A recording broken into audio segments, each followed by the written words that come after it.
epilepsia é uma condição que se caracteriza pela ocorrência de crises epiléticas de forma repetida. As crises epiléticas, elas são decorrentes de uma atividade elétrica cerebral anormal, excessiva, porque o sistema nervoso ele funciona através de circuitos que utilizam correntes elétricas de uma intensidade muito pequena, quando comparada à corrente elétrica da rede elétrica, a rede de energia que a gente conhece, da ordem de microvolts, né? E então, durante uma crise epilética, essa atividade elétrica ela é anormal. Existem circuitos cerebrais responsáveis por todas as funções do sistema nervoso. Então, os circuitos são responsáveis, por exemplo, pela fala, pela movimentação, pelo pensamento e, na condição das crises epiléticas, essa atividade elétrica, que seria responsável por uma função normal, ela é excessiva e anormal. Bom, existem inúmeras causas relacionadas à epilepsia e, assim, existem 2 picos de incidência, um na infância e um na velhice, né? Dá para entender o porquê desses 2 picos de incidência quando a gente imagina as causas da epilepsia. Na infância predominam as causas congênitas, então que o indivíduo apresenta mesmo antes do nascimento. São as malformações do desenvolvimento cortical do cérebro, são os erros do metabolismo, problemas genéticos, na maioria das vezes. E na terceira idade, nos idosos, predominam as alterações já relacionadas com a própria idade, como as doenças cerebrovasculares e as demências. Bem, como se manifestam as crises epiléticas? As crises epiléticas se manifestam, então, por alterações no comportamento do indivíduo. Então, um indivíduo pode ter alterações do seu comportamento motor, apresentar piscamentos excessivos, movimentos sem propósito, involuntários do corpo. O indivíduo pode apresentar muitas vezes alterações da consciência, então altera o contato do indivíduo com o meio externo, ele perde a capacidade de se comunicar, de falar.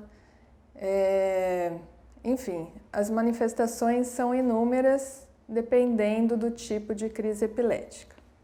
Bom, então, são vários os tipos de crise epilética. A crise epilética mais conhecida e que todo mundo sabe, ou muitas vezes já teve até a oportunidade de presenciar, que é aquela que faz com que o indivíduo seja levado a um pronto-socorro, é uma crise muito assustadora, enfim, é a crise chamada tônico-clônica generalizada.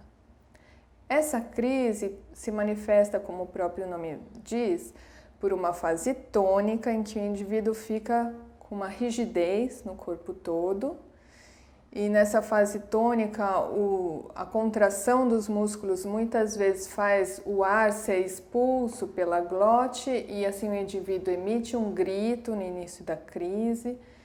E aí, como os seus músculos todos enrijecem, ele cai no chão. E aí depois vem uma fase chamada clônica, que é a fase que o indivíduo se debate, tem movimentos de todos os membros, né? Existe uma fase de interrupção da respiração nesse tipo de crise, mas que é muito curta, dura uns 10 segundos, então que não tem nenhuma consequência em termos, né, de respiração para o indivíduo, porque ele recupera isso espontaneamente. Também pode ser produzida muito excesso de saliva, e essa saliva pode se acumular na cavidade oral da pessoa, e todas essas manifestações acabam dando esse aspecto assustador, enfim. As crises epiléticas, elas, mesmo essas crises que são as com manifestações mais intensas, elas se caracterizam por um início e um término abrupto e uma duração relativamente curta. Então, uma crise epilética, ela dura de poucos segundos, até menos de um segundo. Às vezes existe um tipo de crise, a crise mioclônica, que dura menos de um segundo, até esse tipo de crise mais intensa que eu falei, que chega a durar 2 a 3 minutos. Né? Mas, então, a duração é bastante curta, as crises são autolimitadas, elas na maioria das vezes se resolvem espontaneamente, né? Elas cessam sozinhas. Muitas vezes o indivíduo nem precisa ser levado ao pronto atendimento, ele se recupera sozinho da crise. Uma das questões que muitas pessoas têm é se a crise leva à lesão do cérebro, né? Lesão do sistema nervoso. Como eu expliquei, as crises são autolimitadas e até hoje não existe nenhuma evidência de que essas crises, que duram pouco tempo, levem à lesão do sistema nervoso central. Porém, existe uma condição que é chamada estado de mal epilético. Nesta condição, o cérebro não consegue frear essa atividade elétrica anormal. Isso se perpetua e aí isso dura 5, 10, 15 e quando dura mais que 30 minutos se caracteriza então o estado de mal epilético.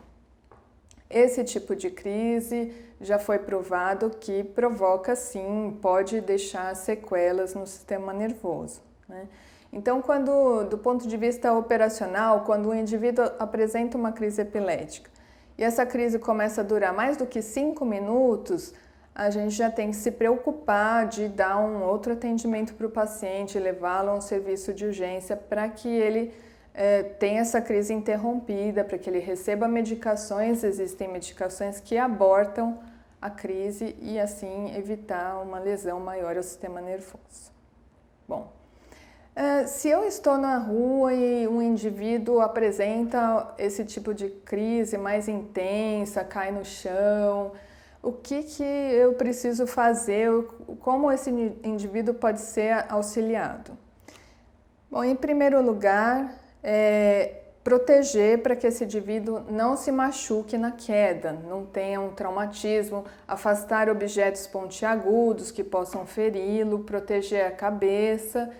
E durante a crise não se deve fazer nada a não ser protegê-lo para que ele não se machuque, não se deve colocar objetos no interior da sua boca, não se deve puxar a língua para fora, porque isso vai acrescentar mais traumatismo ao indivíduo. É praticamente impossível abrir a boca do indivíduo nesse momento da crise. Então, se você tentar, vai machucar o seu dedo e a boca da pessoa também. Então, não se deve fazer isso. Deve-se aguardar o término da crise. Não se deve imobilizar, porque a tentativa de imobilizar os braços ou as pernas pode provocar lesões das articulações, né? Terminada a crise, aí sim o indivíduo deve ser colocado de lado, porque é nesse momento que ele pode vomitar ou o acúmulo de saliva pode ir parar nos pulmões. Então, para evitar que ocorra uma aspiração do material da cavidade oral, ao término da crise se coloca o indivíduo de lado.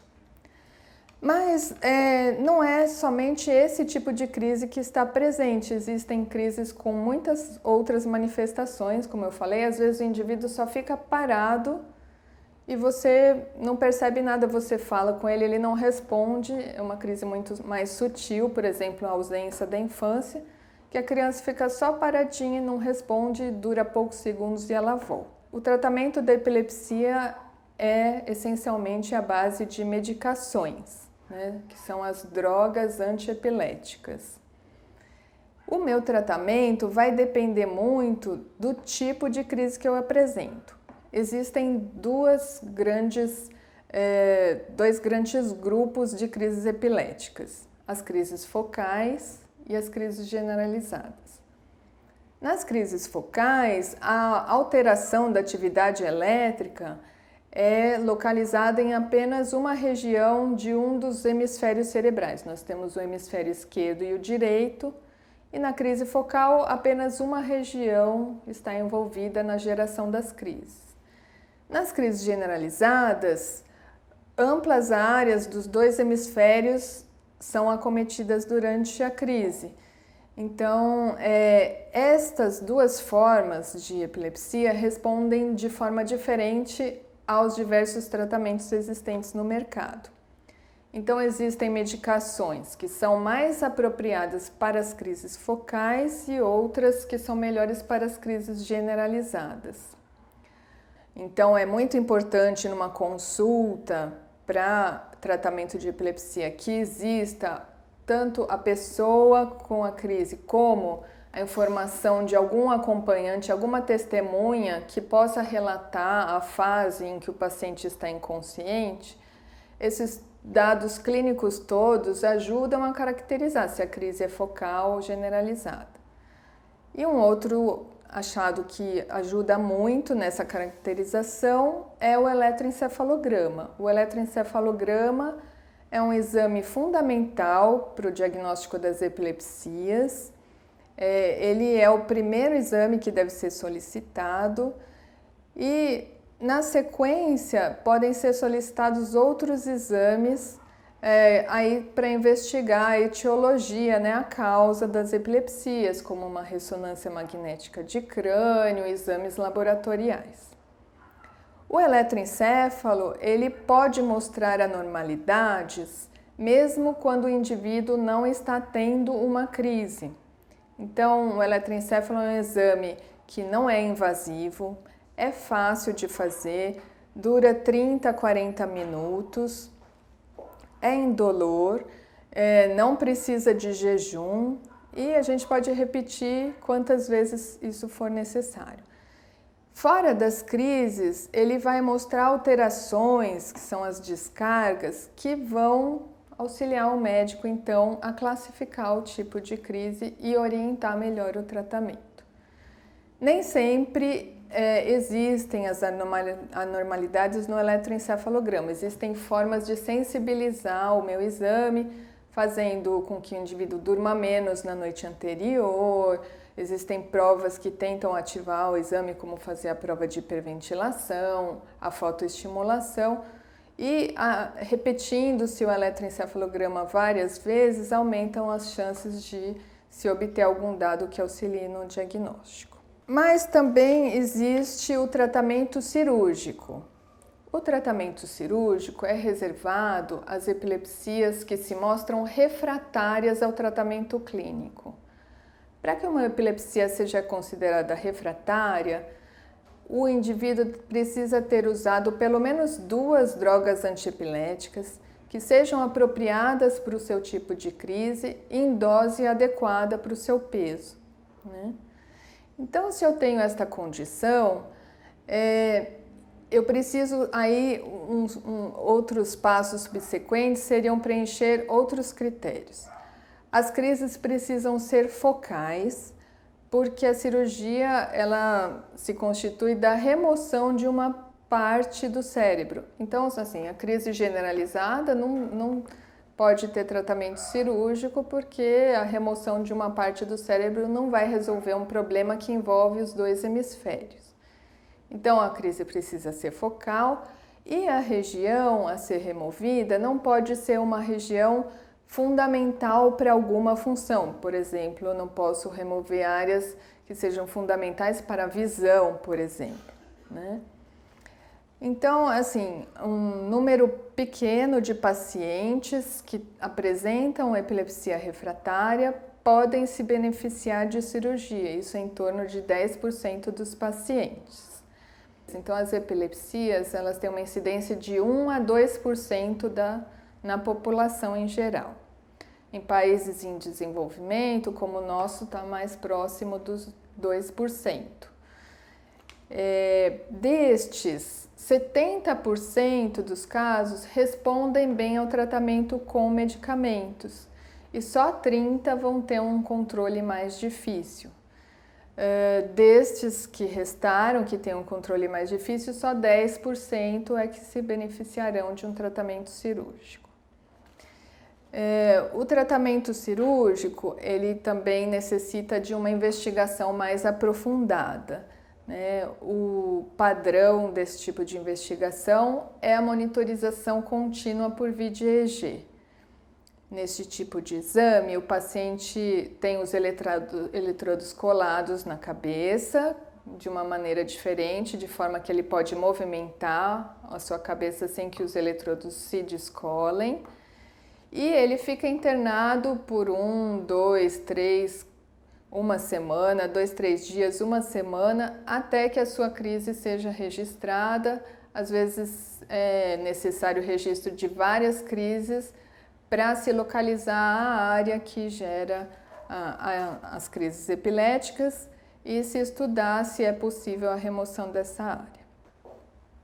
Existem casos mais complexos ainda, em que são necessários eletrodos intracranianos. Se faz uma cirurgia, se implantam eletrodos no espaço subdural, né, abaixo da calota craniana. O indivíduo vai para a unidade de monitorização por vídeo EEG e tem as suas crises registradas também. Com isso, se localiza exatamente a área responsável pela geração das crises para se planejar um tratamento cirúrgico. Além do tratamento cirúrgico, existem algumas outras formas de tratamento que também se prestam àqueles casos que não respondem aos remédios, que seriam o estimulador do nervo vago, a dieta cetogênica, a dieta Atkins, que são dietas especiais, e o estimulador profundo. O estimulador do nervo vago é como se fosse um marca-passo, só que ao invés de estimular o coração, se estimula o nervo vago, que é um nervo que a gente tem aqui no pescoço. Esse nervo tem uma distribuição ampla no sistema nervoso e a estimulação elétrica desse nervo muitas vezes faz com que se reduza a frequência das crises. É muito raro com esse tipo de procedimento que o paciente fique totalmente livre de crises, mas ele pode ter uma melhora da sua epilepsia. Da mesma forma acontece com as dietas especiais.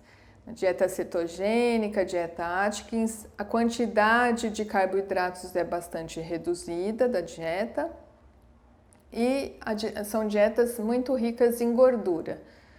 Por mecanismos que a gente não conhece, essa mudança do metabolismo do organismo faz com que o cérebro deixe de utilizar a glicose, utilize corpos cetônicos provenientes da gordura e com isso também existe um controle melhor das crises. São formas paliativas de tratamento que visam reduzir a frequência e a intensidade das crises, mas que não curam o indivíduo.